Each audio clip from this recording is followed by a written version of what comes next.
ஒரு ஊர்ல ஒரு துறவி இருந்தார், புத்த சமய துறவி.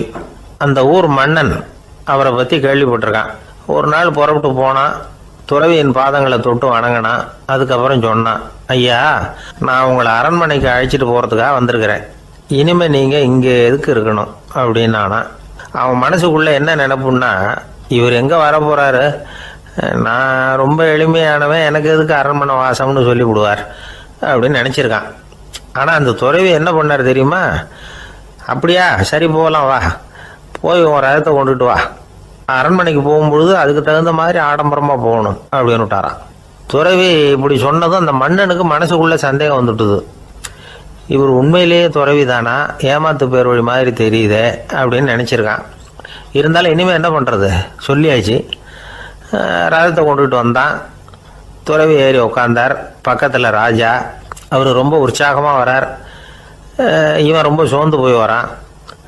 துறவி மரத்தடியிலேயே வாழ்ந்து பழக்கப்பட்டவர், அரண்மனையில எளிமையா ஒரு இடத்துல உட்காந்துக்குவார் அப்படின்னு நினைச்சான். ஆனா அப்படி இல்லை. அரண்மனைக்கு வந்த உடனே அந்த துறவி அதை கொண்டுட்டு வா, இதை கொண்டுட்டு வான்னு சொல்லி உத்தரவு போட ஆரம்பிச்சுட்டார். அரண்மனையில இருந்தா அரசனை மாதிரி இருக்கணும் அப்படிங்கிறார். ராத்திரி பூரா சௌரியமா தூங்கினார். பகல்ல அரண்மனை தோட்டத்துல உலாவ வேண்டியது, நீச்சல் குளத்துல குளிக்க வேண்டியது, இப்படியே பொழுது போக்கிட்டு இருக்கிறார். அந்த அரண்மனையில துறவி மகிழ்ச்சியா இருக்கிறார். மன்னனால அப்படி இருக்க முடியல. அவருக்கு எந்த கவலையும் இல்லை, இவனுக்கு அரசாங்க கவலைகள். துறவி அப்படி இருக்கிறத இவனால தாங்கிக்க முடியல. ஒரு நாள் அவர்கிட்டயே போய், நான் உங்ககிட்ட கொஞ்சம் பேசணும் நானா. துறவி பார்த்தார். நான் இந்த அரண்மனைக்கு வரும்பொழுதே நீ என்னமோ என்கிட்ட கேட்கணும்னு நினைச்ச, ஏன் காலதாமதம், நீ அனாவசியமா உன்னையே தொந்தரவு பண்ணிட்டு இருக்கிற, நீ கவலையா இருக்கேங்கிறது எனக்கு புரியுது. நான் மரத்தடியில் இருந்தப்போ கூட என்னை அடிக்கடி சந்திச்சுக்கிட்டு இருப்ப, ஏதாவது விளக்கம் கேட்கறது உண்டு. இங்க வந்த பிறகு என்னை சந்திக்கிறது கூட அபூர்வமா போயிட்டுது. நீ இப்போ என்ன கேட்க போறேங்கிறது எனக்கு தெரியும், இருந்தாலும் கேள் அப்படின்னாராம். வேற ஒண்ணும் இல்லைங்க, இப்போ உங்களுக்கும் எனக்கு என்ன வித்தியாசம், 2 பேரும் அரண்மனையில தான் இருக்கிறோம். நீங்க மகிழ்ச்சியா இருக்கிறீங்க, நான் அப்படி இருக்க முடியல. இவ்வளவுக்கும் நீங்க முன்னாடி இருந்தது மாதிரி இல்லை. தினமும் தங்க தேர் கேட்குறீங்க, உயர்தரமான ஆடைகள் அணிகிறீங்க, சுவையான சாப்பாடு. இப்படி இருக்கிறப்போ உங்களுக்கு எனக்கு என்ன வித்தியாசம்? இதுதான் மன்னனுடைய கேள்வி. இதுக்கு பதில் சொல்றேன், என் கூட புறப்பட்டு வா, இந்த நகரத்துக்கு வெளியில போவோம் அப்படின்னு சொல்லி அரசனை கூப்பிட்டுக்கிட்டு ஊர் எல்லைக்கு சேர்ந்தார் துறவி. அங்க போய் சொன்னார், இதை பாருப்பா, இந்த இடத்த தான் தேடிட்டு இருந்தேன். இனிமே நான் திரும்பி வர போறதில்ல. நீ என்னோட வர்றியா, திரும்பி போறியா அப்படின்னார். நான் எப்படிங்க உங்க கூட வர முடியும்? என்னுடைய நாடு, என்னுடைய சொத்துக்கள், மனைவி, மக்கள் எல்லாத்தையும் விட்டுட்டு எப்படிங்க வர்றதுன்னா. இப்ப அந்த துறவி சொன்னார், இப்ப வித்தியாசத்தை தெரிஞ்சுக்கிட்டியா? நான் அரண்மனையில் இருந்தேன், எல்லா வித பொருள்களும் உடையவனா இருந்தேன், ஆனா எதையும் சொந்தம் கொண்டாடுறவனா இருக்கல. ஆனா நீ அப்படி இல்லை, எல்லாத்தையும் சொந்தம் கொண்டாடிட்டு இருக்கிற. இதுதான் நமக்குள்ள வித்தியாசம் அப்படின்னு சொன்னார். அரண்மனை ஆடைகளை அப்படியே களைஞ்சார், அரசங்கிட்ட கொடுத்தார். உன்னுடைய ஆடைகளை நீயே வச்சுக்கோன்னார். அவர் பாட்டுக்கு நடந்து போனார், திரும்பியே பார்க்கல. அரசனுக்கு அப்பதான் தன்னுடைய அறியாமை விளங்குச்சான். இதுல இருந்து நாம புரிஞ்சுக்க வேண்டியது என்னன்னா, இந்த உலகத்துல எத்தனையோ பொருள்கள், அதையெல்லாம் முறையா பயன்படுத்தினா மகிழ்ச்சி. அதை விட்டுட்டு அதுக்கெல்லாம் சொந்தம் கொண்டாட ஆரம்பிச்சா கவலை. நம்ம ஆட்கள் சொந்தம் கொண்டாடுற விதமே தனி. ஒரு ஆளு இன்னொருத்தங்கிட்ட ஒரு கொடை கடன் வாங்கியிருந்தான், திருப்பி கொடுக்கல. கொடையை கொடுத்தவன் கேட்டான், என்கிட்ட கடன் வாங்கினிய கொடை, அதை கொஞ்சம் திருப்பி தர்றியான்னா. அது உனக்கு இப்போ அவசரமா தேவைப்படுதா அப்படின்னு கேட்டான் இவன். எனக்கு தேவைப்படல, அந்த கொடையை நான் யாருக்கிட்ட வாங்கியிருந்தேனோ அவனுக்கு இப்போ அது அவசரமா தேவைப்படுது அப்படின்னு அந்த ஆள்.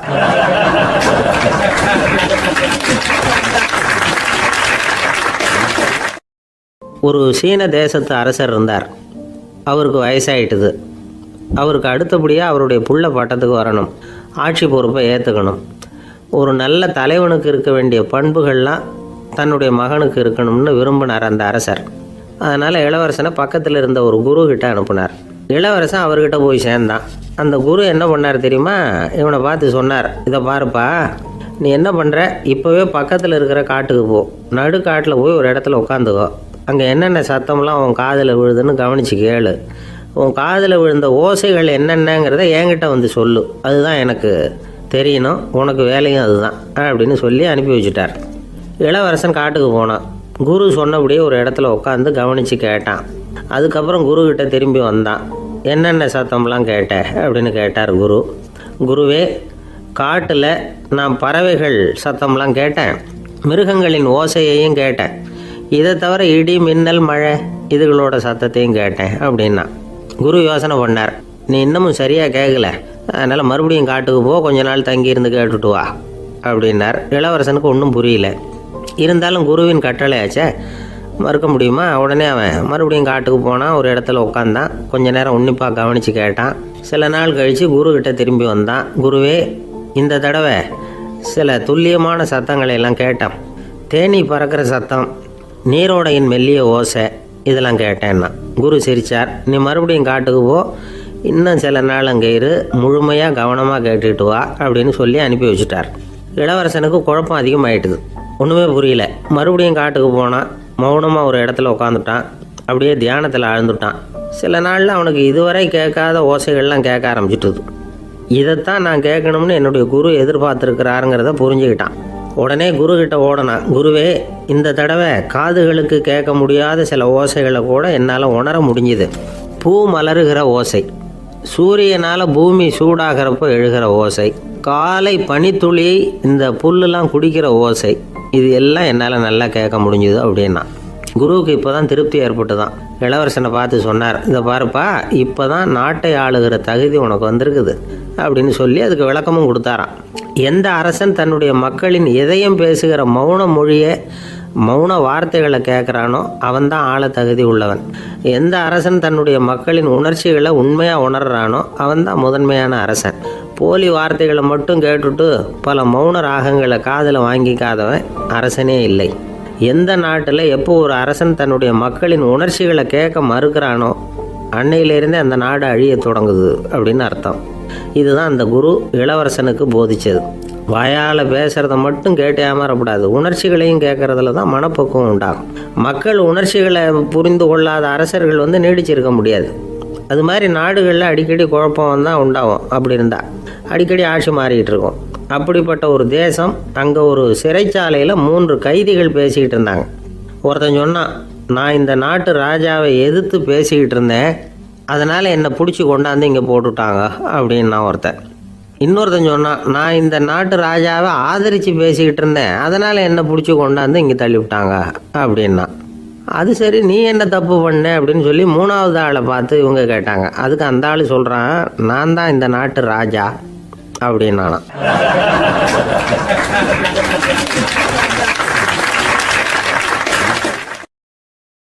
ஒரு ஆள் இருந்தான், நிறைய பணம் சம்பாதிச்சான், ஆனால் செலவு பண்ண மனசு வரல, கருமி. அவன் என்ன பண்ணா, சேர்த்த பணம் பூராவையும் ஒரு மரத்தடியில் புதைச்சி வச்சுருந்தான். வாரத்துக்கு ஒரு தடவை அந்த மரத்தடிக்கு வருவான், புதைச்ச இடத்த ஆவலோடு பார்த்துக்கிட்டு இருப்பான், அதுக்கப்புறம் போயிடுவான். அவ்வளவுதான். ஒரு நாள் ஒரு திருடன் வந்தான். இவன் புதைச்சி வச்சுருந்ததெல்லாம் எடுத்துகிட்டு போட்டான். இது தெரிஞ்சு போச்சு. அந்த கருமி புலம்ப ஆரம்பிச்சிட்டான். இவன் புலம்பலை கேட்டதும் அக்கம் பக்கத்தில் இருந்தவங்கெல்லாம் ஓடி வந்தாங்க. என்ன விஷயம்னு விசாரித்தாங்க. இவன் சொன்னான். ஒரு பெரியவர் கேட்டார், ஏன்பா வாரம் இந்த இடத்த பார்க்குறதாக சொன்னியே, எப்போவாவது இதில் இருக்கிற பணத்தை எடுத்து செலவு பண்ணியிருக்கியா அப்படின்னு கேட்டார். நான் அப்பப்போ அதை பார்க்கறது தான் வழக்கம், அதை தொட்டதே இல்லைன்னு அவன். சரி அப்படின்னா இப்போவும் நீ அதே மாதிரி வாரம் ஒரு தடவை இந்த இடத்த பார்த்துட்டு போகலாமே அப்படின்னாராம் அந்த பெரியவர். அதுவும் சரிதானே, எவ்வளவு காலமானாலும் அவன் அந்த பணத்தை எடுத்து செலவு பண்ண போகிறதில்ல. அப்படி இருக்கிறப்ப உள்ளே பணம் இருந்தாலும் ஒன்று தான், இல்லாமல் போனாலும் ஒன்று தான்.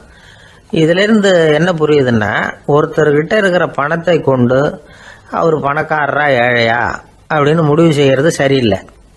அந்த செல்வத்தை அனுபவிக்கிற திறன், பயன்படுத்துகிற திறன், அதை வச்சு தான் அவர் ஏழையா பணக்காரரா அப்படிங்கிறத நிர்ணயம் பண்ணணும். அதுதான் சரி. செலவு பண்ண தெரியாதவன் சேகரம் பண்ணிகிட்டே இருக்கிறதுனால என்ன பிரயோஜனம்? தலைமுடியே இல்லாதவன் தாராளமாக சீப்புகளை வாங்கி சேகரம் பண்ணுறது மாதிரி தானே இது. சில சமயம் செலவு பண்ண நாம் தயாராக இருந்தால் கூட அந்த செல்வம் நமக்கு பயன்படுறதில்ல. அரேபியாவில் ஒரு நகை வியாபாரி விலை உயர்ந்த முத்துக்களை எல்லாம் அவர் வச்சு வியாபாரம் பண்ணிகிட்டு இருந்தார். அவர் ஒரு சமயம் ஒரு பாலைவனம் வழியாக போயிட்டு இருக்கிறார் ஒட்டகத்தில். அப்போ திடீர்னு கடுமையான புயல் வீச ஆரம்பிச்சுட்டுது. திசை தவறி இவர் எங்கேயோ வந்துட்டார். கூட வந்தவங்களையும் காணல, எங்க போனாங்களோ தெரியல. இவர் ரொம்ப பயந்து போய் அங்கேயும் எங்கேயுமா அலைஞ்சு தெரிகிறார். வழியே தெரியல. பசி கடுமையாயிட்டுது. ஒட்டகத்து முதுகுல ஒரு மூட்டை இருந்தது. அதை பிரிச்சு பார்த்தார். உள்ள ஏதாவது இருக்கான்னு தேடி பார்க்கறார். அது வரைக்கும் கண்ணில் தட்டுப்படாத அபூர்வமான ஒரு பை கண்ணில் பட்டுது. ஆஹா, அதில் ஏதாவது சாப்பிட்றதுக்கு இருக்கும் அப்படின்னு நினச்சி ஆவலாக அதை பிரித்து பார்க்குறார். அந்த பையில் விலை உயர்ந்த முத்துக்கள் நிறைய இருந்துதான். அப்போ தான் அவர் நினச்சாராம், விலை உயர்ந்த முத்துக்கள் கூட சாப்பிட்றதுக்கு உணவாக முடியாது அப்படிங்கிறத புரிஞ்சுக்கிட்டாராம். எந்த நேரத்தில் எது நமக்கு தேவையோ அது நமக்கு தாராளமாக கிடைக்கணும். அப்படி அது கிடைக்கிறதுக்கு நம்மக்கிட்ட இருக்கிற செல்வம் பயன்படணும். அது நமக்கும் பயன்படலாம், நம்ம மூலமாக அடுத்தவங்களுக்கும் பயன்படலாம். அதுதான் செல்வத்தின் பயன். ஒரு மரத்தடியில் ஒருத்தன் உட்காந்து அழுதுகிட்டு இருந்தான். அந்த பக்கமாக வந்த இன்னொருத்தன் ஏப்பா அழுதுகிட்டு இருக்கிறேன்னு கேட்டான். இந்த இடத்துல தான் பூமிக்கு அடியில் பணம் இருக்குது, புதைச்ச இடம் தெரியல, அதான் அழறேன் அப்படின்னா. நல்லா ஞாபகப்படுத்தி பாரு, எந்த இடத்துல புதைச்ச அப்படின்னு கேட்டான் இவன். அது எப்படி எனக்கு தெரியும், புதைச்சி வச்சிருக்கிறவன் நான் இல்லையே, எங்க எழுத்து விட்டுக்காரன் அப்படின்னானா இவன்.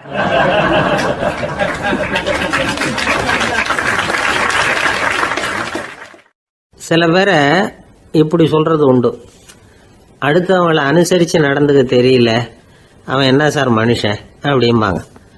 சக மனிதர்களோட எப்படி பழகிறது அப்படின்னு தெரியாததுனாலேயே பல பேர் இன்னைக்கு சங்கடப்பட்டுக்கிட்டு இருக்கிறாங்க. வசதி வாய்ப்பெல்லாம் சரியா இருக்கும், ஆனால் வாழ்க்கை சரியா இருக்காது. இன்னொருத்தர்கிட்ட எப்படி பேசுறது பழகிறதுங்கிறது தெரியாததுனால தான் இந்த அவஸ்தை. சரி, இந்த அவஸ்தை இல்லாமல் வாழறது எப்படி? இதுக்கு அனுபவசாலிகள் சில வழிமுறைகளை சொல்றாங்க. அதெல்லாம் என்னென்னங்கிறத இப்போ தெரிஞ்சுக்குவோம்.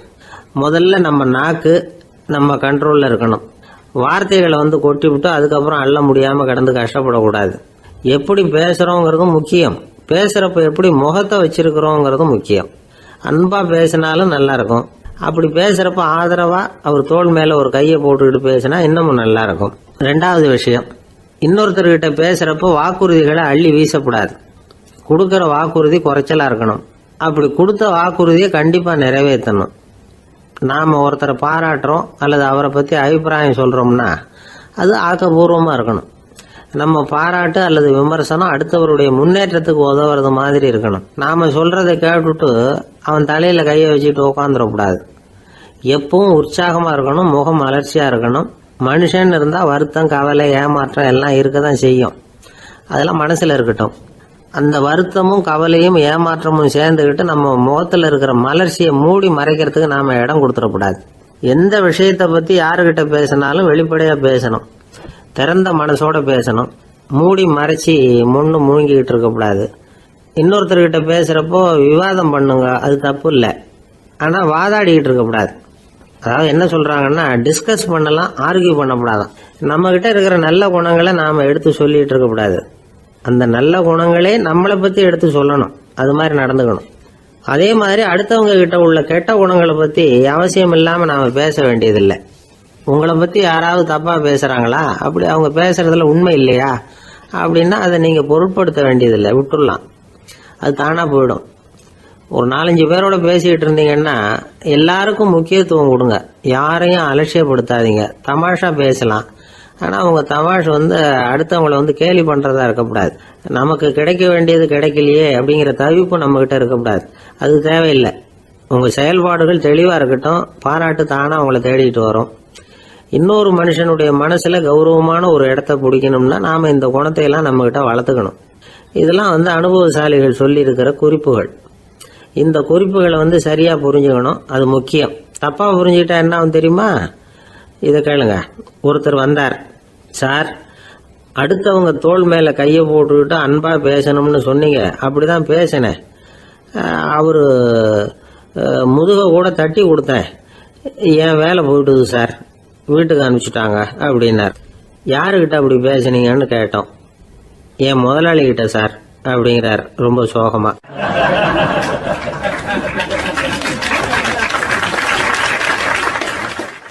ஒரு சின்ன பையன் வந்தான். அவனை பார்த்து ஒரு கேள்வி கேட்டோம். ஏன்ப்பா உங்கள் வீட்டில் அம்மா புத்திசாலியா அப்பா புத்திசாலியா அப்படின்னு. அவன் அலட்சியமாக நம்மளை பார்த்து சிரிக்கிறான். என்ன சார் இது, இந்த காலத்தில் இது கூட தெரியாமல் இருக்கிறீங்களே அப்படிங்கிறான். ஒரு சின்ன பையன் நம்மளை பார்த்து இப்படி கேட்டு விட்டானே அப்படின்னு நினைக்கிறப்போ நமக்கு ஒரு மாதிரி ஆகிடும். அதுக்கப்புறம்தான் இந்த தாத்தா பாட்டியெல்லாம் சொல்கிற ஒரு கதை ஞாபகத்துக்கு வந்தது. அது என்ன கதை தெரியுமா? ஒரு ஊரில் ஒரு அம்மாவும் பிள்ளையும் இருந்தாங்களாம். அந்த மகனுக்கு திடீர்னு தேசாந்திரம் போய் வரணும்னு ஆசை வந்துட்டுது. ஊராக போய் சுற்றி பார்க்கணுங்கிற ஆசை. அந்த அம்மாவுக்கு இது பிடிக்கல. மகனை பிரிஞ்சு இருக்கிறதுக்கு அவங்க மனசு இடம் கொடுக்கல. வேணாப்பான்னு சொல்லி பார்த்தாங்க, அவன் கேட்கல. திடீர்னு புறப்படவும் செஞ்சுட்டான். சரி, இனிமேல் அவனை தடுக்க முடியாதுன்னு முடிவு பண்ணிக்கிட்டாங்க அந்த அம்மா. இருந்தாலும் புத்திசாலித்தனமாக ஒரு யோசனை பண்ணாங்க. மகனை கிட்டத்தில் கூப்பிட்டாங்க. அவங்ககிட்ட சொன்னாங்க, இதை பாருப்பா, நீ தேசாந்திரம் போகிறதுன்னு தீர்மானம் பண்ணிவிட்ட, அதை நான் தடுக்கலை, போயிட்டு வந்துடும். ஆனால் போகிறதுக்கு முன்னாடி எனக்கு ஒரு வாக்குறுதி கொடுத்துட்டு போ அப்படின்னாங்க. போகிறப்போ ராத்திரியாக இருந்தாலும் பகலாக இருந்தாலும் சரி, புளிய மரத்து நிழலில் தான் தங்கணும். திரும்பி வர்றப்போ இரவும் பகலும் நீ வேப்ப மரத்து நிழல்லே தங்கணும் அப்படின்னாங்க. சரி, அப்படியே செய்கிறேன்னு சொல்லி வாக்குறுதி கொடுத்தான் பையன். புறப்பட்டு போனான். போகிற வழியில் புளிய மரத்து நிழல்லையே தங்கினான், தூங்கினான். அப்படி போய்கிட்டே இருந்தான். 7வது நாள் அவன் உடம்பு சுகம் இல்லாமல் போயிட்டுது. ரொம்பவும் பலவீனமாயிட்டான். இனிமேல் நடக்க முடியாதுங்கிற நிலைமை வந்துட்டுது. யோசிச்சு பார்த்தான். சரி, இதுக்கு மேலே போக வேண்டாம் அப்படின்னு முடிவு பண்ணிட்டு திரும்பி வர ஆரம்பிச்சுட்டான். திரும்பி வர்றப்போ வழியில் வேப்ப மரத்து நிழல்லையே தங்கி வந்தான். நாளுக்கு நாள் உடம்பு சரியாக வந்துட்டுது. 7வது நாள் வீட்டுக்கு சேர்றான். உடம்பு பழையபடியே கலகலப்பாயிட்டுது. பூர்ண சுகம். தேசாந்திரம் போன பையன் திரும்பி வந்துட்டானே அப்படின்னு அந்த அம்மா ஆச்சரியப்படலை. ஏன்னா அவங்களுக்கு தெரியும் இப்படி ஆகும்னு. பையன் சீக்கிரமாக திரும்பி வரணுங்கிறதுக்காக தான் அவங்க அந்த யோசனையை சொன்னாங்க. என்ன விஷயங்கிறதையும் அவங்களே சொன்னாங்க. மகனே, புளிய மரத்து நிழல் உடம்புக்கு உஷ்ணத்தை கொடுக்கும், சீக்க உண்டாக்கும். அதனால் நீ தொடர்ந்து புளிய மரத்து நிழலில் தங்கினாவே நோய்க்கு ஆளாயிட்ட. அதனால் பயணத்தை முடிச்சுக்கிட்டு திரும்பி வரணுங்கிற முடிவுக்கு வந்துட்ட. திரும்பி வர்றப்போ நீ தங்கினது வேப்ப மரத்து நிழல். அது உடம்புக்கு குளிர்ச்சியை தரக்கூடியது, நோயை தீர்க்கக்கூடியது. அதனால் சுகமாக வீட்டுக்கு சேர்ந்துட்ட. உன்னோட தேசாந்திர பயணத்தை தடுக்கிறதுக்காக தான் இப்படி பண்ணினேன் அப்படின்னாங்களாம் அந்த அம்மா. பார்த்தீங்களா அம்மாவோட புத்திசாலித்தனத்தை? அப்பாவாக இருந்தால் இப்படியா பண்ணுவார்? ஒரு அப்பா பையன்கிட்ட 10 ரூபா கொடுத்து இதை எடுத்துக்கிட்டு அடுத்த ஊருக்கு போய் அங்கே இருக்கிற மாமா கிட்ட இதை கொடுத்துட்டு வாடா, வழியில் எங்கேயாவது மரத்தடியில் படுத்து தூங்கி விடாதே அப்படின்னு எச்சரிக்கை பண்ணி அனுப்புனாராம். பையனுக்கு எச்சரிக்கையாக வாழறது எப்படிங்கிறத கற்றுக் கொடுக்கறதுக்காக இப்படி பண்ணார். அவன் பணத்தை வாங்கிக்கிட்டு போனான். அப்பா சொன்னதை மறந்துட்டு ஒரு மரத்தடியில் படுத்து தூங்கிட்டான். அவனுக்கு தெரியாமல் அவன் பின்னாடியே போன அப்பா அவன் கையில் இருந்த அந்த 10 ரூபாயை நைஸாக எடுத்துகிட்டு வந்துட்டார். அவன் பையில் தானே வச்சுருந்தான், அது தெரியாமல் எடுத்துகிட்டு வந்துட்டார். அவன் தூங்கிக்கிட்டு இருக்கான். எடுத்துகிட்டு ஒரு மறுபடியும் வீட்டுக்கு வந்துட்டார். பையன் முழிச்சுக்கிட்டு பையை தடவி பார்க்குறான், பணத்தை காணும். அழுதுகிட்டே திரும்பி வந்தான். அப்பா கிட்ட விஷயத்த சொன்னான். அப்பா சிரிச்சுக்கிட்டே சொன்னார், அதுக்கு தான்ப்பா ஆரம்பத்திலேயே எச்சரிக்கை பண்ணினேன், இனிமேலாவது நீ ஜாக்கிரதையாக இருக்கணும் அப்படிங்கிறதுக்காக தான் இப்படி பண்ணினேன். அந்த பணம் எங்கேயும் போயிடல, நான் தான் அதை உனக்கு தெரியாமல் எடுத்து வச்சிருக்கிறேன். இதோ பாரு அப்படின்னு சொல்லிட்டு சைடு பாக்கெட்டில் கையை விட்டா அது ஓட்டையாக இருக்குது. அதை எவனோ ஏற்கனவே கத்திரிச்சு எடுத்துகிட்டு போயிட்டான். இப்போ அப்பா முகத்தில் அசடு வழிஞ்சுதான்.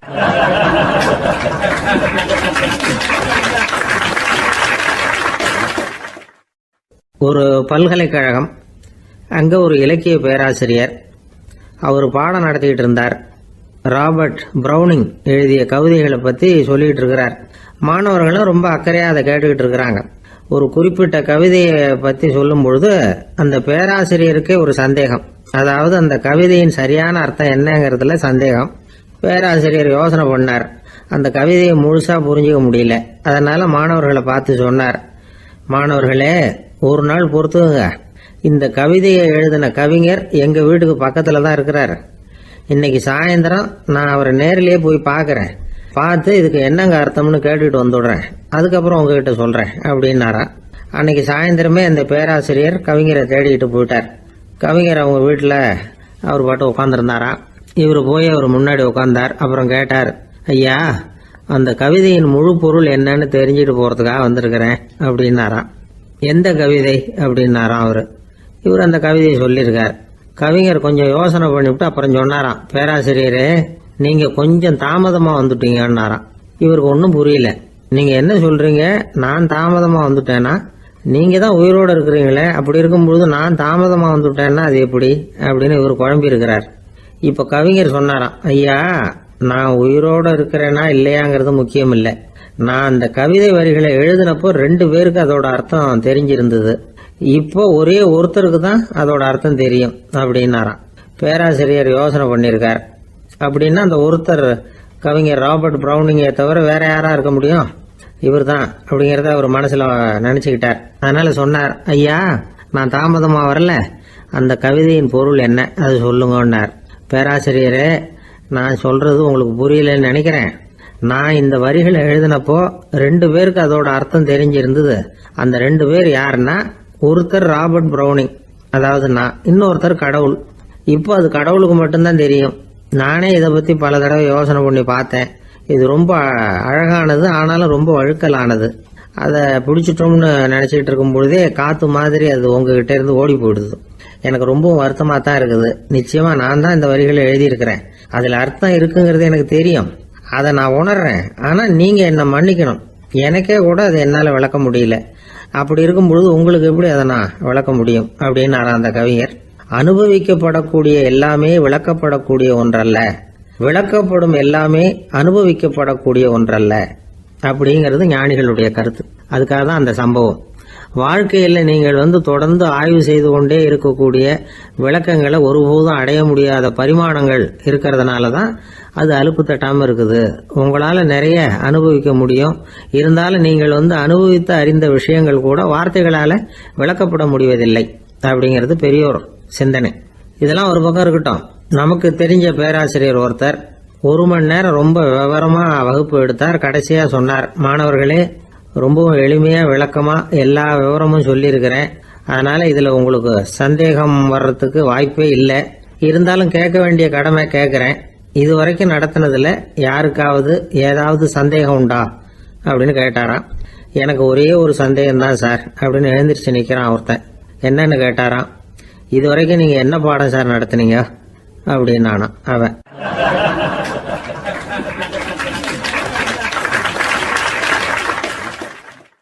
ஒருத்தன் எப்படி நடந்துக்கிறாங்கிறத வச்சு தான் அந்த ஆள் எப்படிங்கிறத நாம் முடிவு பண்ணுறோம். ஆளுமைன்னு சொல்கிறோம்ல, அதுக்கு சூழ்நிலைகளை ஆளுகின்ற தன்மை அப்படின்னு விளக்கம் கொடுக்குறார் ஒரு உளவியல் நிபுணர். சரி, ஒரு மனிதனுடைய ஆளுமையை உருவாக்குகிற விஷயங்கள் என்னென்ன? பிறப்பு, வளர்க்கப்பட்ட விதம், படிப்பு, நண்பர்கள், சமுதாயம், இப்படி நிறைய உண்டு. ஆளுமையின் அடிப்படையில் சில மனநோய்கள் உண்டாகுது. அதெல்லாம் என்னென்னங்கிறத தெரிஞ்சு வச்சுக்கிட்டோம்னா நம்ம கூட இருக்கிறவங்கள அடையாளம் கண்டுபிடிக்கிறது ரொம்ப உபயோகமாக இருக்கும். ஃப்ரெனாய்டு ஆளுமை அப்படின்னு ஒன்று. இந்த கோளாறு உள்ளவங்க எப்படி இருப்பாங்க தெரியுமா? அதிக உணர்ச்சி, சந்தேகம், பொறாமை இதெல்லாம் அதிகமாக இருக்கும். வளைஞ்சு கொடுக்க மாட்டாங்க. அடுத்தவங்களோட இணக்கமான உறவு இருக்காது. அவங்க செய்கிற தப்புக்கெல்லாம் அடுத்தவங்களை குறை சொல்லிட்டு இருப்பாங்க. இது ஒரு ரகம். அடுத்தது ஸ்கிசாய்டு ஆளுமை அப்படின்னு சொல்கிறாங்க. இந்த கோளாறு உள்ளவங்க அடுத்தவங்களோட பழக கூச்சப்படுவாங்க. சின்ன வயசுலேயே இது ஆரம்பமாயிடுது. பகல் கனவுலேயே சஞ்சரிப்பாங்க. அவங்களுடைய விரோதம், கோபம் இதை கூட வெளியில் காட்டிக்க முடியாமல் இருப்பாங்க. இவங்களுக்கு அகமுகம், பிரச்சனைகள்லேருந்து ஒதுங்கி எதுலேயும் ஈடுபாடு இல்லாதவங்களா இருப்பாங்க. இப்படி ஒரு ரகம். அடுத்தது சைக்ளோதமிக் ஆளுமை அப்படின்னு சொல்கிறாங்க. அது என்னன்னா, உணர்ச்சிகளில் ஏற்றத்தாழ்வு அதிகமாக இருக்குமா. சில சமயம் பார்த்தா மகிழ்ச்சியாக இருப்பாங்க, சில சமயம் சோகமாக உட்காந்துருப்பாங்க. அவங்க மனநிலைக்கு தகுந்த மாதிரி சமூக நிகழ்ச்சிகளில் பங்கெடுத்துக்குவாங்க. இன்னொரு வகை என்னன்னா, எண்ண பீடிகை ஆளுமை அப்படின்னு பேர் வச்சிருக்கிறாங்க. அதுக்கு இவங்களுக்கெல்லாம் கரெக்டாக இருக்கணும், எல்லாம் சட்டத்திட்டம், இதுலேயும் ஒரு ஒழுங்குமுறை, இப்படி எதிர்பார்க்குற மனோபாவம். இவங்க எதிர்பார்ப்புக்கும் அரண்முறைக்கும் மற்றவங்க கட்டுப்படணும்னு நினைப்பாங்க. இந்த நிலைமை நீடிச்சா என்ன ஆகும் தெரியுமா? அலைக்கழிக்கிற எண்ணங்கள் திரும்ப திரும்ப ஒரே செயலை செய்ய தூண்டுற மன தளர்ச்சிக்கு ஆளாயிடுறாங்க. அடுத்தது ஹிஸ்டீரியா ஆளுமை. சின்ன விஷயத்தையெல்லாம் பெருசுபடுத்தி நாடகமாக்குற நடிகர்கள் இவங்க. உணர்ச்சி அதிகம் உள்ளவங்க. இவங்க மன எழுச்சியில் பக்குவமின்மை, குழந்தைத்தனம், முதிர்ச்சியின்மை எல்லாம் இருக்கும். தன்னலம் மிக்க குணம். பிறர் தன்னை மட்டுமே கவனிக்கணும்னு நினச்சி செயல்படுறது, இதெல்லாம் இவங்க அடையாளம். அடுத்த ரகம் எப்படின்னா வளர்ச்சியற்ற ஆளுமைன்னு சொல்றாங்க. அடுத்தவங்களோட இணங்கி போக முடியாதவங்க, அறிவு, மன எழுச்சி, சமூக உறவு இதுல எல்லாம் போதுமான வளர்ச்சியையும் நிறைவையும் பெற முடியாதவங்க, இவங்களால வாழ்க்கையில முன்னேற முடியாது. பிச்சைக்காரங்க, குற்றவாளிகள் இவங்க கிட்ட எல்லாம் இது மாதிரியான ஆளுமை அதிகமா இருக்குமா.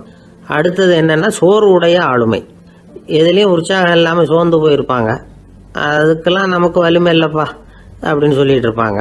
சின்ன விஷயங்களுக்கெல்லாம் அதிர்ச்சி அடையிறது, வாழ்வின் சுவையை அனுபவிக்க முடியாதவங்க. இன்னொரு ரகம், இது கொதித்தெழும் ஆளுமைங்கிறாங்க. எதுக்கு எடுத்தாலும் ஆத்திரம், குரோதம், வன் செயல் இதுல எல்லாம் ஈடுபாடு இப்படி உள்ளவங்க. நத்தை வகை ஆளுமை அப்படின்னு ஒன்று. அடுத்தவங்க மேலே விரோதம் இருக்கும், அடிக்கணுங்கிற எண்ணம் இருக்கும். ஆனால் அதை அப்படியே வெளியில் காட்டாமல் அதே சமயம் அமைதியான முறையில் வெறுப்பை வெளிக்காட்டுற ரகம். இவங்கெல்லாம் பேசாமல் கம்முன்னு இருந்துக்கிட்டே நினைச்சதை நிறைவேற்றிக்கிடுவாங்க.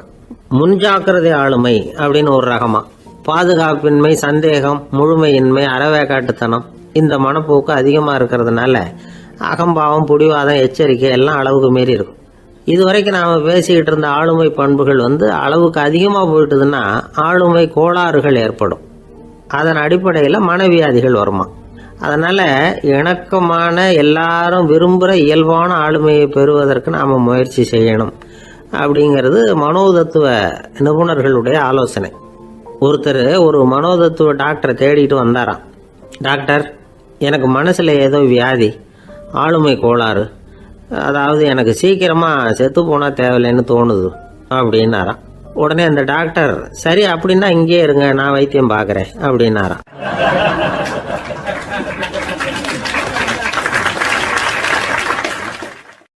பந்திக்கு முந்தர ஆசாமிகள் நம்மள பல பேர் உண்டு. அப்படி முந்தறதுக்கு கூட முயற்சி பண்ணுறவங்க நிறைய பேர் இருக்கிறாங்க. இதில் என்ன ஒரு விஷயம்னா, பந்திக்கு முந்தறது கூட தப்பு இல்லை. ஆனால் அப்படி ஒரு விருந்தில் ஆளாக போய் உட்காந்து சாப்பிட்டா கூட வெளியில் வர்றப்ப என்ன பெரிய விருந்து வச்சுட்டான், சாம்பாரில் உப்பு இல்லை, ரசத்தில் காரம் இல்லை அப்படின்னு குறை சொல்லிகிட்டே வர்றது இருக்கு பாருங்க, அது சரியில்லை, நாகரிகமும் இல்லை. கல்யாண பத்திரிகையில் என்ன போட்டிருக்குது, என் பொண்ணுக்கும் இன்னார் பையனுக்கும் கல்யாணம், எல்லாரும் குடும்பத்தோடு வந்திருந்து மணமக்கள் ஆசீர்வதிக்கணும், இப்படி தானே போட்டிருக்கோம். குடும்பத்தோடு விருந்து சாப்பிட்டு சாப்பாடு எப்படி இருக்குன்னு அபிப்பிராயம் சொல்லிவிட்டு போங்க அப்படின்னா போட்டிருக்கு கல்யாண பத்திரிகையில். ஒருத்தர் வீட்டு விசேஷத்துக்கு போயிருக்கோம்னா எவ்வளவோ அசௌகரியங்கள் நமக்கு ஏற்படலாம். ஏராளமான கூட்டம் வந்திருக்கும். எல்லாரையும் அவங்க தனித்தனியாக கவனிச்சுக்கிட்டு இருக்க முடியாது. நாம தான் அனுசரித்து நடந்துக்கணும். நாமளாக போய் வாழ்த்த வேண்டியவங்களை வாழ்த்தி விட்டு சேரணும். அதை விட்டுட்டு பத்திரிக்கை கொடுத்தானேன்னு போனேன், கவனிப்பே சரியில்லை அப்படின்னு புலம்பிக்கிட்டு இருக்கக்கூடாது. ஒரு விருந்துக்கு போனால் அங்கே எப்படி நடந்துக்கணும் அப்படிங்கிறத பற்றி கூட அனுபவசாலிகள் சில விவரங்கள்லாம் சொல்லியிருக்கிறாங்க. இந்த காலத்தில் கல்யாணம், பிறந்த நாள், அது இதுன்னு நிறைய விருந்துகள் நடக்குது. அதெல்லாம் எதுக்காக? மனித உறவுகளை வளர்த்துக்கிறதுக்காக தான், வேற எதுக்கு? ஒரு விருந்துக்கு போனால் அமைதியாக பொறுமையாக போய் உட்காரணும். அடித்து பிடிச்சிக்கிட்டு இடத்த பிடிக்க போகிறேன் அப்படின்னு நிற்கக்கூடாது. முதல் பந்தி நடந்துக்கிட்டு இருந்தால் அது முடிஞ்சு இலை எடுத்து சுத்தம் பண்ணதுக்கு அப்புறம் போய் உட்கார்றது தான் நாகரீகம். இலை எடுக்கிறதுக்கு முன்னாடியே அங்கே போய் உட்காந்தா நல்லா இருக்காது. நீங்கள் சாப்பிட்டுட்டு உட்காந்துருக்கீங்களா, சாப்பிட்றதுக்கு உட்காந்துருக்கீங்களா, பார்க்குறவங்களுக்கு சந்தேகம் வந்துடும். அதே மாதிரி இலையில எல்லா ஐட்டமும் பரிமாறினதுக்கு அப்புறம் சாப்பிட ஆரம்பிக்கணும். ஒவ்வொரு ஐட்டமாக வைக்க வைக்க நாம் பாட்டுக்கு எடுத்து உள்ளே தள்ளிகிட்டே இருந்தோம்னா எதை வச்சோம் எதை வைக்கலன்னு பரிமாறினவரே குழம்பி போயிடுவார். ஏன்னா எப்போ பார்த்தாலும் இலை காலியாகவே இருக்கும். சாப்பிட்றப்போ உங்கள் சாப்பாட்டையே நீங்கள் கவனிக்கணும். அடுத்தவங்க இலையில என்ன இருக்குது, பக்கத்தில் இருக்கிறவர் எதை அதிகமாக சாப்பிட்றார், இதெல்லாம் நமக்கு என்னத்துக்கு? எல்லாரும் சாப்பிட்டு முடிக்கிற வரைக்கும் பொறுமையாக இருக்கிறது தான் நல்லது. நீங்கள் மட்டும் திடீர்னு பாதியில் எழுந்திரிச்சு பக்கத்தில் இருக்கிறவங்களுக்கு சங்கடமாக இருக்குமேங்கிறதெல்லாம் யோசிக்காமல் நீங்கள் பாட்டு எழுந்திரிச்சு போகக்கூடாது. பக்கத்தில் உள்ளவங்க உங்களை எழுந்திரிக்க சொன்னால் எழுந்திரிச்சு போகலாம். விருந்துகளில் சாப்பாட்டை வீணாக்கிறதே ஒரு நாகரிகமாக போட்டுது. இந்த காலத்தில் சாப்பாட்டுக்கே கஷ்டப்பட்டுக்கிட்டு பல பேர் இந்த உலகத்தில் இருக்கிறப்போ சாப்பாட்டை வீணாக்கிறது எவ்வளோ பெரிய மோசங்கிறத நினச்சி பார்க்கணும். வேணுங்கிற அளவுக்கு கேட்டு வாங்கி சாப்பிட்றது தான் முறை. விருந்தில் இந்த பஃபே அப்படின்னு சொல்லி ஒரு முறை சொல்கிறாங்கல்ல, அதாவது உணவு வகைகளையெல்லாம் பொதுவாக ஒரு இடத்துல வச்சுடுறது, நமக்கு தேவையானதை நாமே எடுத்து ஒரு தட்டில் போட்டுக்கிட்டு சாப்பிட வேண்டியது. இதில் கூட சில பேர் தேவைக்கு அதிகமாக எடுத்து போட்டுக்கிட்டு வீணாக்குறாங்க. சில சமயம் கடைசியாக சாப்பிட போகிறவங்களுக்கு எல்லா ஐட்டமும் கிடைக்காம போகலாம். அதை போய் பெருசு பண்ணிகிட்டு இருக்கக்கூடாது.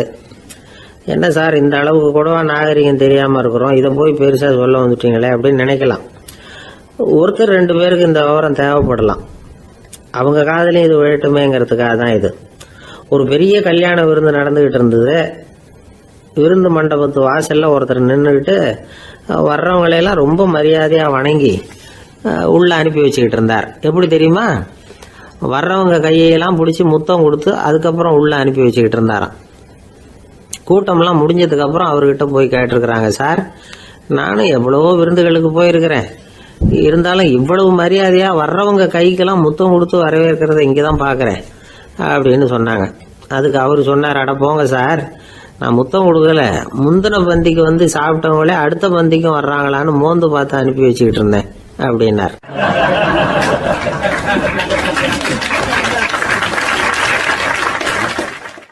ஒருத்தர் முகத்தை தொங்க போட்டுக்கிட்டு ஒரு மாதிரியாக வந்தார். என்ன விஷயம்னு விசாரித்தேன். என்னுடைய நண்பன் ஒருத்தங்கிட்ட கருத்து வேறுபாடு, இனிமேல் நமக்குள்ளே எந்த சம்மந்தமும் வேணாம்னு நட்பை முறிச்சிட்டு வந்துட்டேன்னா. நண்பர்கள்னு இருந்தால் கருத்து வேறுபாடு வரத்தான் செய்யும்னு. கருத்து வேறுபாடு வராமல் இருக்கிறதுக்கு ஏதாவது வழி உண்டா அப்படின்னு கேட்டாங்க. அதை பற்றி நிபுணர்கள் சில யோசனைகளை சொல்லியிருக்கிறாங்கன்னு. முதல் விஷயம் என்னென்னா, உங்கள் நண்பனுக்கு ஒரு செய்தி சொல்லணும்னா அதை நீங்களே நேரடியாக சொல்லுங்கள், அல்லது உங்கள் கைப்பட கடிதம் எழுதுங்க. அதாவது நேரடி தொடர்பு முக்கியம். அதை விட்டுட்டு இன்னொருத்தர் மூலமாக நண்பர்களுக்கு செய்தி அனுப்புனா நீங்கள் சொல்கிற செய்தி அப்படியே போய் சேராது, அது சேதமாயிடும். கூட்டி குறைச்சி சொல்லிவிடுவாங்க, அது குழப்பத்தில் கொண்டாந்து விட்டுரும். இது ஒரு யோசனை. 2வது யோசனை என்னென்னா, நீங்கள் ஒரு நல்ல காரியத்தை செய்யும் பொழுது உங்கள் நண்பரையும் சேர்த்துக்குங்க, அவருக்கும் அதில் ஒரு ஈடுபாட்டை உருவாக்குங்க. 3வது யோசனை, நம்ம பக்கத்தில் இருக்கிற நண்பர் மகிழ்ச்சி அடைகிற மாதிரி ஏதாவது செய்யணும். சின்ன சின்ன செயல்களாக இருந்தாலும் பரவாயில்ல, அவர் நமக்கு எதுவும் செய்யலையே, நாம் எதுக்கு செய்யணும் அப்படின்னு நினச்சிக்கிட்டு இருக்கக்கூடாது. 4வது யோசனை என்னென்னா, உங்களுக்கு ஒரு பிரச்சனையா அல்லது உங்கள் நண்பருக்கு ஒரு பிரச்சனையா, எதுவாக இருந்தாலும் 2 பேரும் சேர்ந்து உட்காந்து ஆலோசனை பண்ணுங்கள். நம்ம யோசனையும் கேட்கப்படுதே அப்படிங்கிற நினைப்பே அவருக்கு வந்து ஒரு மன நிறைவை உண்டாக்குமா. 5வது யோசனை, உங்கள் நண்பர் ஏதோ ஒரு காரியத்தை செய்கிறார், நீங்கள் உடனே அவசரப்பட்டு நீ செய்கிறது தப்புன்னு தீர்ப்பு சொல்லக்கூடாது. அவர் அதை செய்யறதுக்கான நியாயங்கள் எவ்வளோ இருக்கும், அதை புரிஞ்சுக்கிறதுக்கு முயற்சி பண்ணணும். 6வது யோசனை, உங்கள் நண்பர் என்ன சொன்னாலும் அதை பொறுமையாக கேளுங்க. அவர் சொல்கிறத புரிஞ்சுக்கணும், அவர் சொல்ல விரும்புகிறத புரிஞ்சுக்கணும், அவர் சொல்ல முடியாமல் தவிக்கிறதையும் புரிஞ்சுக்கணும். இப்படி 3 விதமாகவும் அவரை புரிஞ்சுக்கிட்டு அதுக்கு தகுந்த மாதிரி செயல்படணும். 7வது யோசனை என்னென்னா, உங்கள் நண்பர் உங்ககிட்ட வந்து ஏதோ ஒரு கருத்தை சொல்கிறார், அது உங்களுக்கு பிடிக்கல, அதுக்காக உடனே நீ சொல்கிறது சரியில்லை, நான் ஒத்துக்க மாட்டேன் அப்படின்லாம் மறுத்துக்கிட்டு இருக்கக்கூடாது. அவர் சொல்கிறத கேட்கணும், பொறுமையாக சிந்திக்கணும், அதுக்கப்புறம் பதில் சொல்லணும். இப்படிலாம் நடந்துக்கிட்டால் நண்பர்களுக்குள்ள கருத்து வேறுபாடு வர்றதுக்கு வாய்ப்பே இருக்காது அப்படின்னு வல்லுநர்கள் தொகுத்து சொல்லியிருக்கிறாங்க இந்த யோசனைகளை. எனக்கு தெரிஞ்ச சில நண்பர்கள் உண்டு, அவங்களுக்குள்ளேயும் கருத்து வேறுபாடுகள் வராமல் இருக்கிறதுக்கு சில நுட்பங்களை கையாளுறது உண்டு. ஒருத்தர் சொன்னார், அந்த டாக்டர் சின்ன வயசுலேருந்து என் கூட பழகினவர், நாங்கள் 2 பேரும் இணை பிரியாத நண்பர்கள், இருந்தாலும் எனக்கு உடம்பு சரியில்லைன்னா நான் அவர்கிட்ட வைத்தியம் பார்த்துக்க மாட்டேன் அப்படின்னார் ஒருத்தர். ஏன் அப்படின்னு கேட்டேன். எங்கள் நட்பு கெட்டுப்படக்கூடாது இல்லையா, அதனால தான் அப்படின்னாரு இவர்.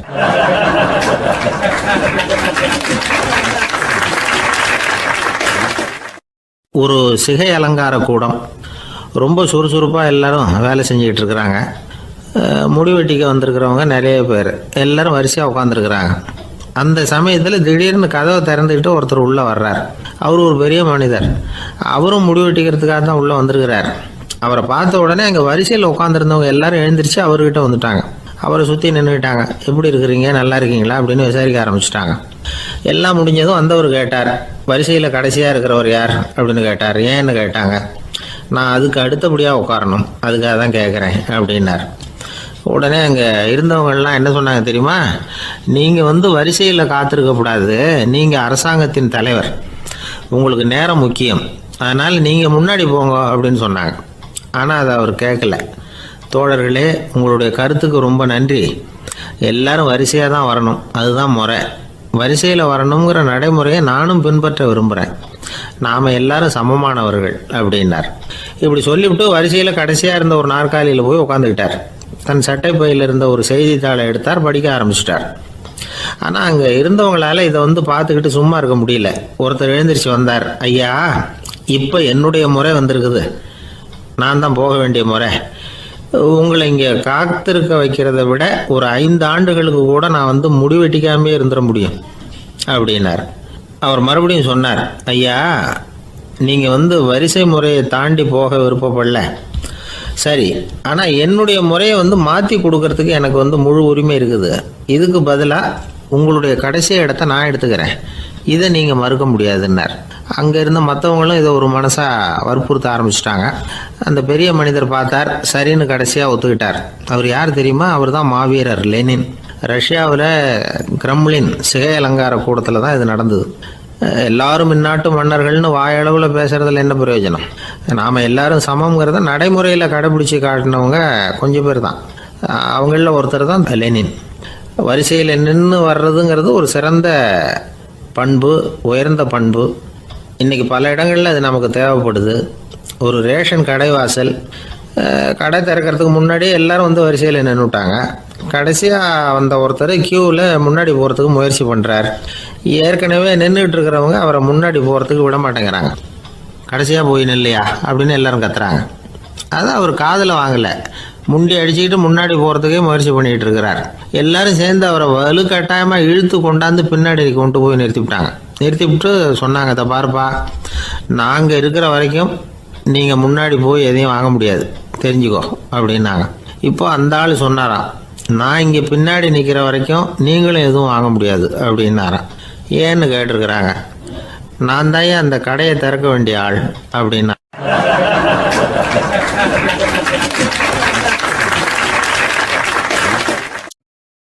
ஒருத்தர் ஒரு தவறு செஞ்சு விடுறாருன்னு வச்சுங்க, உடனே நீ செஞ்சது தவறு அப்படின்னு சொல்கிறது ஒரு வகை. அதுக்கு பதிலாக எது சரின்னு அவர் புரிந்து கொள்ள உதவி செய்கிறது இன்னொரு வகை. இந்த 2வது வகை இருக்குது பாருங்கள், நிர்வாக இயலில் இது ரொம்ப முக்கியம். அலுவலகத்தில் வேலை பார்க்குற ஒருத்தர் முக்கியமாக தெரிஞ்சுக்க வேண்டியது என்ன தெரியுமா? சக ஊழியர்கள்கிட்ட எப்படி பழகணும், மேலதிகாரிகள்கிட்ட எப்படி பழகணும், தனக்கு கீழே வேலை செய்கிறவங்கக்கிட்ட எப்படி பழகணும், வாடிக்கையாளர்கள்கிட்ட எப்படி பழகணும், இவங்க எல்லார்கிட்டையும் செம்மையான உறவை ஏற்படுத்திக்கிறது எப்படி, இதையெல்லாம் சொல்லிக் கொடுக்குற பாடம் தான் இன்டர் பர்சனல் ஸ்கில், திறமையான உறவு அப்படிங்கிறது.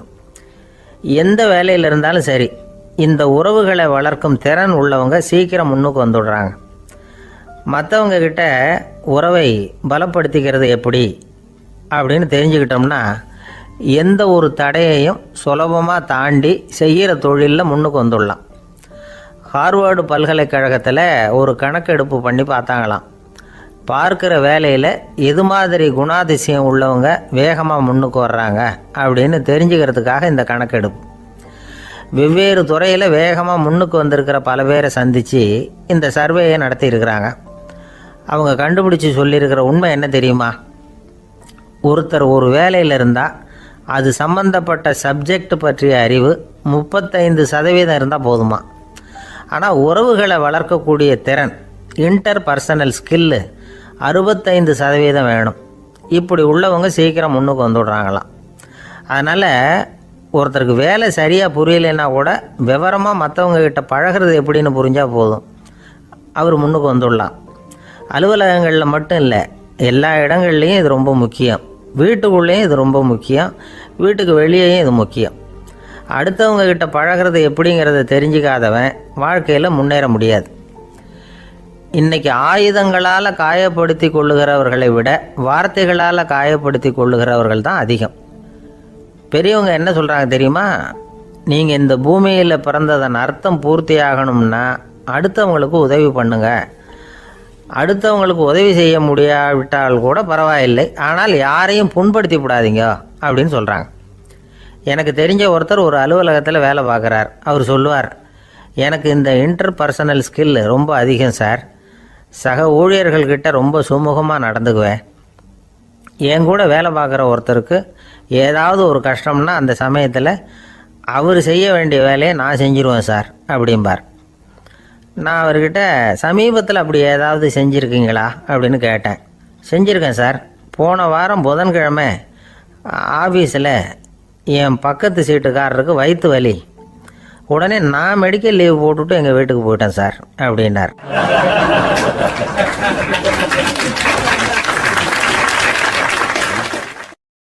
ஒரு நண்பர், அவர்கிட்ட பேசிக்கிட்டு இருந்தேன். மனித உறவுகள் பற்றி அவர் சொல்லிகிட்டு இருந்தார். அமெரிக்காவில் தந்தை மகன் உறவு எப்படி இருக்குது அப்படிங்கிறத விளக்கிறதுக்கு அவர் ஒரு கதையை சொன்னார். ஒரு அப்பா பகல் பூராவும் அலுவலகத்தில் வேலை, ஓடி ஆடி உழைச்சிக்கிட்டு களைச்சி போய் ராத்திரி 10 மணிக்கு மேலே வீடு திரும்பினான்.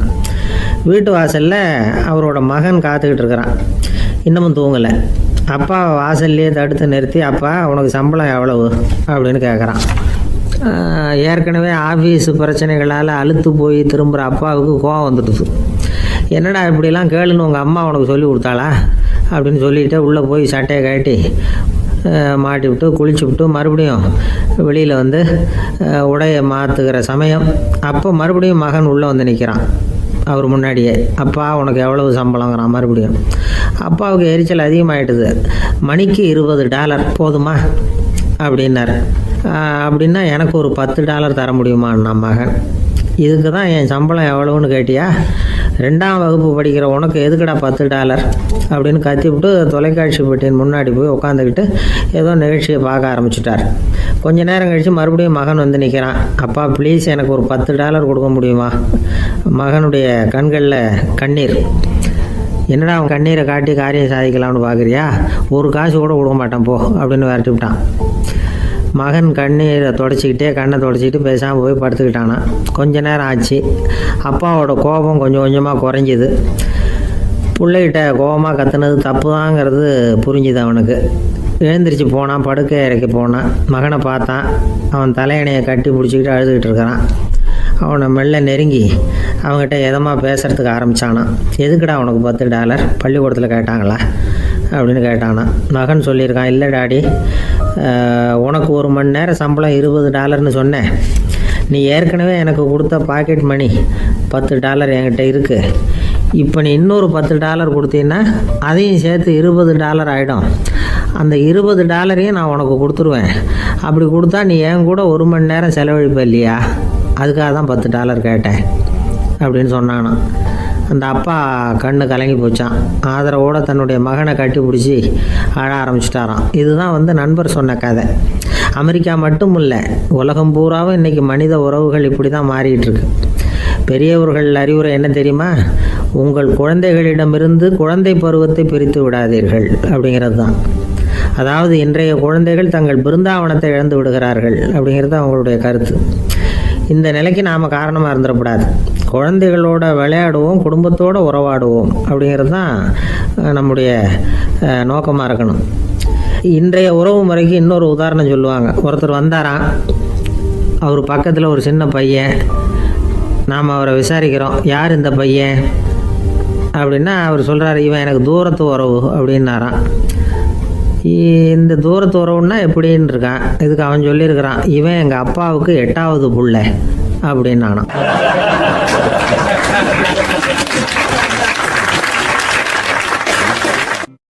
கணவன் மனைவி அன்பாக இருக்கணும், ஒருத்தர் நல்லா புரிஞ்சுக்கணும், விட்டு கொடுக்குற மனப்பான்மை வேணும். அதுதான் ஒரு நல்ல குடும்பம்.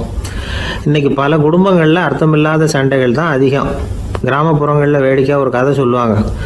ஒரு ஊரில் ஒரு ஆள் இருந்தான், வேலை வெட்டி இல்லாமல் சும்மாவே இருந்தான். அவனுக்கு கல்யாணம் பண்ணி வச்சாங்களாம். மனைவி வந்து சேர்ந்தா. சும்மாவே உட்காந்துருக்கிறியே, ஏதாவது சம்பாதிக்கிற வழியை பாரு அப்படின்ட்டுருக்கா. அதுக்கு தான் யோசனை பண்ணிகிட்டு இருக்கிறேன், ஒரு அருமையான ஐடியா அப்படின்னானா. என்ன அது சொல்லு அப்படின்ட்டுருக்கா. அவன் ஒரு ஆட்டுக்குட்டி வாங்க போகிறேன்ருக்கான். அதை வாங்கி என்ன பண்ண போகிறேன்னா, அந்த குட்டி வளரும், பெருசாகும், அதுக்கப்புறம் அது நிறைய குட்டி போடும் அப்படின்ட்டுருக்கான். சரி, அப்புறம் என்ன, அதையெல்லாம் சந்தையில் கொண்டுட்டு போய் விற்றுவிட்டு அந்த காசுக்கு ஒரு எருவு மாடு வாங்கலாம். சரி, அது எதுக்கு? எருவு மாடு நிறைய பால் கொடுக்கும், அதை கொண்டுகிட்டு போய் பால் பண்ணையில் கொடுப்பேன், அல்லது நானே விற்றுருவேன், கை நிறைய காசு கிடைக்கும். அதுக்கப்புறம் ஒரு பசுமாடு வாங்குவேன், பாலையும் விற்கலாம், நாமளும் காய் போட்டு சாப்பிட்லாம், இப்படிலாம் சொல்லியிருக்கான். அப்போ அந்த பொண்ணு சொல்லிச்சான், அடுத்த தெருவில் இருக்கிற எங்கள் அம்மா வீட்டுக்கும் கொஞ்சம் பால் கொடுத்து அனுப்பலாம் அப்படின்ட்டுருக்கா அந்த பொண்ணு. இந்த இடத்துல கணவனுக்கு கோவம் வந்துட்டுது. அது எப்படி உங்கள் அம்மா வீட்டுக்கு எதுக்கு கொடுக்கணும், அதெல்லாம் முடியாதுன்றிருக்கான். இந்த இடத்துல சண்டை ஆரம்பமாயிட்டுது. கொஞ்ச நேரத்தில் 2 பேரும் சத்தம் போட ஆரம்பிச்சிட்டாங்க. கடுமையான சண்டை நடக்கிறத பக்கத்து வீட்டுக்காரன் காதில் வாங்கினான். அவன் ஓடியாந்தான். அவனுக்கு தெரியும் வாங்காத மாட்டுக்காக இப்படி சண்டை போட்டுக்கிட்டு இருக்கிறாங்கங்கிறது அவனுக்கு புரியும். அவன் ஓடி வந்து சொன்னான், ஏண்டா உன்னோட பசுமாட்டை ஒழுங்காக கட்டி போடக்கூடாதான்னு இருக்கான். என்னடா சொல்கிறேன்னா இவன், உன் மாடு என் தோட்டத்தில் வந்து மேய்ஞ்சுட்டுது, பயிரெலாம் நாசமாயிட்டுது, 10,000 ரூபா அளவுக்கு சேதம், அதை வாங்கிட்டு போகிறதுக்கு தான் வந்தேன், குடுறா 10,000 நானா. இவன் அரண்டு போயிட்டான். அப்புறம் சொன்னான், டே நான் இன்னும் மாடே வாங்கலையே, அதுக்குள்ளே அது வந்து எப்படிடா உன் தோட்டத்தில் மேயும், என்னடா உளர்றேன்னு இருக்கான். நீ தாண்டா இப்போ உளறிக்கிட்டு இருக்க, மாடே வாங்கலை, அதுக்குள்ளே எப்படிடா வந்து உன்னுடைய மனைவி அவங்க அம்மா வீட்டுக்கு பால் கொடுத்து அனுப்ப முடியும் அப்படின்னு அவன் கேட்டானா. நம்ம ஆளுக்கு இப்போ தான் புத்தி வந்துதான். அர்த்தமே இல்லாத சண்டை போட்டுக்கிட்டு இருக்கிறோம் அப்படிங்கிறத அவன் புரிஞ்சுக்கிட்டானான். இது நம்ம முன்னோர்கள் சொல்லியிருக்கிற ஒரு கதை. சண்டையில் தான் அர்த்தம் இல்லையே தவிர கதையில் அர்த்தம் உண்டு. அதாவது இல்லாத விஷயங்களுக்காக சண்டை போட்டுக்கிட்டு இல்லறத்தை வீணாக்கிக்கிட்டு இருக்கிற மனிதர்கள் இன்றைக்கு நிறைய பேர் இருக்கிறாங்க. ஒருத்தன் தன்னுடைய மனைவியை பற்றி மாமனார்கிட்ட புகார் சொன்னானா, மாமா உங்கள் பொண்ணு அர்த்தமில்லாத சண்டை போடுறா, எதுக்கு எடுத்தாலும் எடுத்தெறிஞ்சு பேசுகிறா அப்படின்ட்டுருக்கான். நீ எப்படி மாப்பிள்ளை அதை சமாளிக்கிற அப்படின்னு கேட்டிருக்காரு அவர். அவள் எடுத்தெறியறது என் மேலே படாமல் ஒதுங்கி நின்றுக்கிறேன் அப்படின்னு நானா இவன்.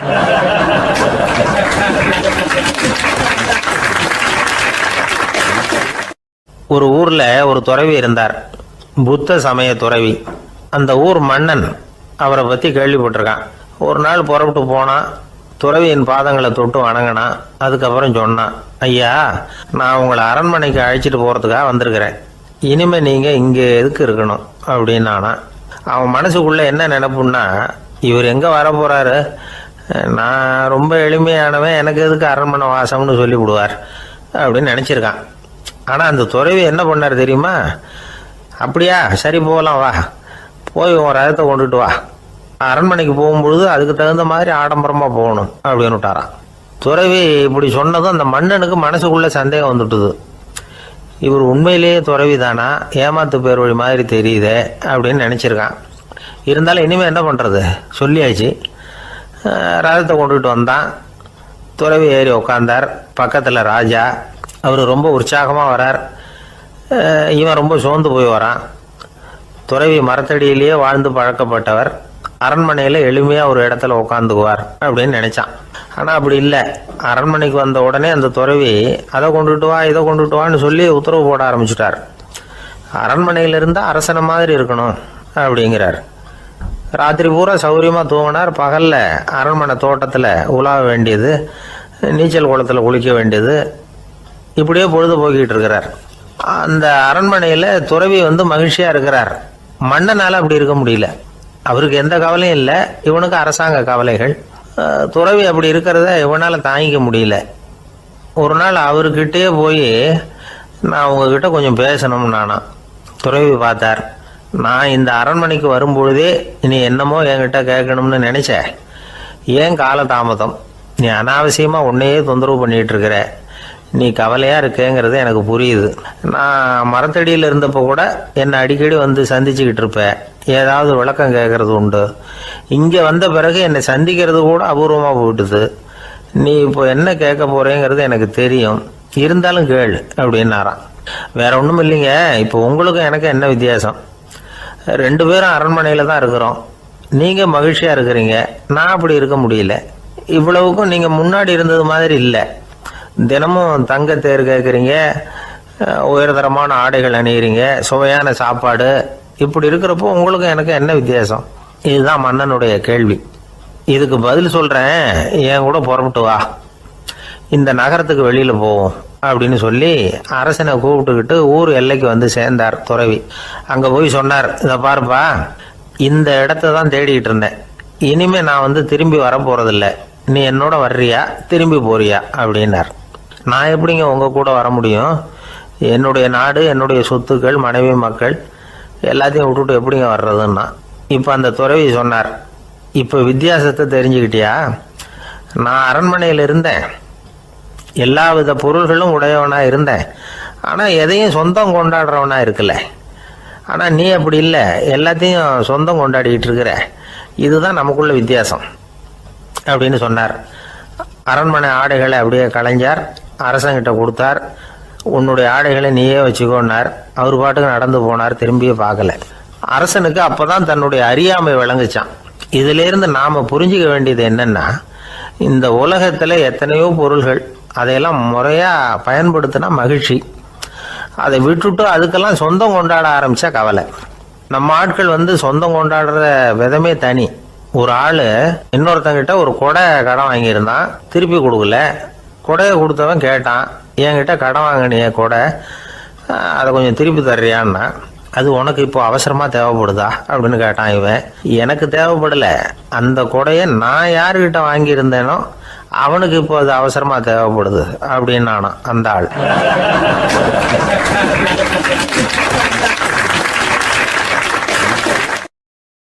ஒரு ஊர்ல ஒரு புகழ்பெற்ற பத்திரிகையாளர் இருந்தார். அவர் ஒரு நாள் திடீர்னு இறந்து போயிட்டார். அதுக்கப்புறம் நேரா சொர்க்கத்துக்கு போனார். சொர்க்கத்தின் வாசல்ல நின்றுகிட்டு இருந்த ஒருத்தர் அவரை தடுத்தார். இதை பாரு, ஏற்கனவே இங்க 12 பத்திரிகையாளர்கள் இருக்கிறாங்க, அவங்களுக்கே இங்க வேலை இல்லை. அதுக்கு என்ன காரணம்னா, சொர்க்கத்துல திடுக்கிடும் செய்திகள்லாம் ஒன்றும் கிடையாது.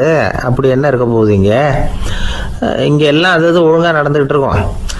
எல்லாம் ஒழுங்கா நடந்தா பத்திரிகைகளுக்கு சுவாரஸ்யமான கொலை கொள்ளை தீ வைப்பு இது மாதிரி எதுவும் இங்க இல்லை. ஏற்கனவே இங்க இருக்கிறவங்க எல்லாரும் மரத்தடியில் உட்காந்துக்கிட்டு தியானம் பண்ணிட்டு இருக்கிறாங்க. அந்த ஒரே செய்தி தான் தினமும் இங்க வந்துகிட்டு இருக்குது. அதை படிக்கிறதுக்கே இங்க ஆள் கிடையாது. அதனால நான் என்ன சொல்றேன்னா, நீ பேசாம நரகத்துக்கே போயிடு. அங்க எவ்வளவோ நிகழ்ச்சிகள் நடந்துகிட்டு இருக்கு. அங்கதான் அதிகமான பத்திரிகையாளர்கள் தேவைப்படுறாங்க. அங்க உனக்கு நிறைய வேலை இருக்கும். அதை செய்யறதில்ல, நீயும் மகிழ்ச்சியா இருக்கலாம் அப்படின்னு சொன்னாராம். அங்க அந்த சொர்க்கத்தின் வாசல்ல நின்றுகிட்டு இருந்தவர். இந்த பத்திரிகையாளர் அங்கேயே நின்று கொஞ்சம் யோசனை பண்ணார். இவருக்கு சொர்க்கத்திலே இருக்கணும்னு தான் ஆசை. அதனால மெதுவா அவர்கிட்ட பேசினாராம். ஐயா, என்ன ஒரு 24 மணி நேரம் இங்க உள்ள இருக்கிறதுக்கு அனுமதி கொடுங்க. இங்க இருக்கிற பல பத்திரிகையாளர்களை எனக்கு தெரியும். அவங்கள சில பேரை சமாதானப்படுத்தி மெதுவா பேசி நரகத்துக்கு அனுப்பி வச்சுடுறேன். நான் இங்க இருந்துக்கிறேன். உங்க கணக்குப்படி 12 பேருக்கு மேல இங்க தாண்டாது, அப்படி பாத்துக்கிறேன் அப்படின்னாராம். அவரும் யோசனை பண்ணி பார்த்துட்டு, சரி அப்படியே உனக்கு அனுமதி கொடுக்குறேன், ஆனா ஒரு விஷயம், 24 மணி நேரம் தான் அனுமதி, அதுக்குள்ள எல்லாம் நடக்கணும் அப்படின்னு இருக்காரு.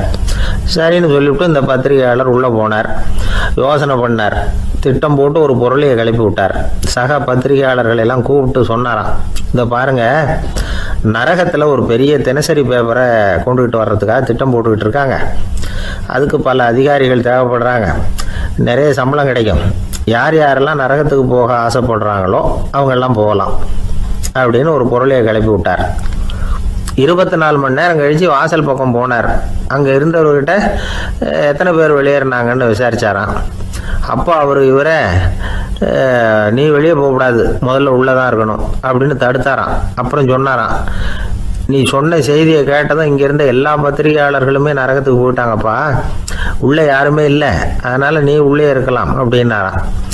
இதை கேட்டதும் இந்த பத்திரிகையாளரே குழம்பி போயிட்டார். ஒருவேளை உண்மையிலேயே நரகத்துல புதுசா பத்திரிகை ஏதாவது ஆரம்பிக்க போறாங்களோ அப்படின்னு அவரே நினைக்க ஆரம்பிச்சிட்டாராம். அப்புறம் சொன்னாராம், ஐயா என்னை விட்டுருங்க, நான் நரகத்துக்கே போயிடுறேன், அங்க ஏதோ விசேஷம் இருக்கணும் அப்படின்னாராம். இல்லைன்னா இத்தனை பேரும் ஒட்டு மொத்தமா அங்க போறதுக்கு சான்ஸே இல்லை, என்னை தடுக்காதீங்கன்னு கெஞ்ச ஆரம்பிச்சுட்டாராம். மற்றவங்க நம்பணுங்கிறதுக்காக ஒரு பொருளையை கிளப்பி விட்டார். கடைசியில தானே அந்த பொருளைக்கு ஆளாயிட்டார். அதாவது பிறரை ஏமாற்றிய அவரது மனம் கடைசியில் அவரையே ஏமாத்த ஆரம்பிச்சுட்டு பாருங்க. நீங்க இப்படி அடுத்தவங்களை ஏமாத்துறதுக்கு உங்க மனசை பழக்கப்படுத்துறீங்க, ஆனா கடைசியில் அதனால நீங்களே ஏமாற்றப்படுகிறீர்கள் அப்படிங்கிறது பெரியவர்களுடைய புத்திமதி. அதனால உங்க மனசுகிட்ட ரொம்ப எச்சரிக்கையா இருங்கோ அப்படிங்கிறாங்க. நம்ம ஆளுங்க அங்க போய் என்ன சொல்லுவாங்கன்னா, இந்த பாரு அங்க போகாத இங்க போகாதன்னு பயமுறுத்துறது உண்டு. சில பேர் அங்க பேய் இருக்குது, பிசாசு இருக்கு அப்படின்னு பொருளையை கிளப்பி விடுறது உண்டு. இருட்டு நேரம், காட்டு வழியா ஒருத்தன் போய்கிட்டு இருக்கிறான். அங்க பேய் பிசாசு நடமாட்டம் இருக்கிறதாக வதந்தி. இவன் பயந்துகிட்டே வேகமா போறான். காடு முடிஞ்சு மெயின் ரோட்டுக்கு வந்து சேர்ந்தான். அப்பாடா, ஒரு பஸ் நின்றுட்டு இருக்கு தனியா. இருட்டுல லேசா தெரிஞ்சது. ஓடி போய் ஏறி உள்ள உட்காந்துக்கிட்டான். பயந்துக்கிட்டே போனவன் அப்புறம் தான் தெரியுது உள்ள யாருமே இல்லை, டிரைவரும் இல்லை, கண்டக்டரும் இல்லை, வேற யாரும் இல்லை. இவனுக்கு பேய் பயம் அதிகமாக போட்டுது. ஏன்னா நடு ராத்திரி. இந்த நேரம் பார்த்து அந்த பஸ்ஸு தானே நகர ஆரம்பிச்சுதான். இவனுக்கு இன்னும் பயம் அதிகமாக போட்டுது. ஏன்னா டிரைவர் சீட்டு காலியாக இருக்கு, பஸ்ஸு நகருது. இவன் உடம்பு பூரா நடுங்க ஆரம்பிச்சுட்டுது. வீல்னு கத்தலாமான்னு பார்த்தான். அந்த நேரம் பார்த்து அவன் தோளில் ஒரு கை விழுந்துதான். திடுக்கிட்டு திரும்பி பார்த்துருக்குறான். அங்கே டிரைவர் நிற்கிறார். அவர் சொன்னாராம், ஏன்பா ஏற்கனவே பஸ்ஸு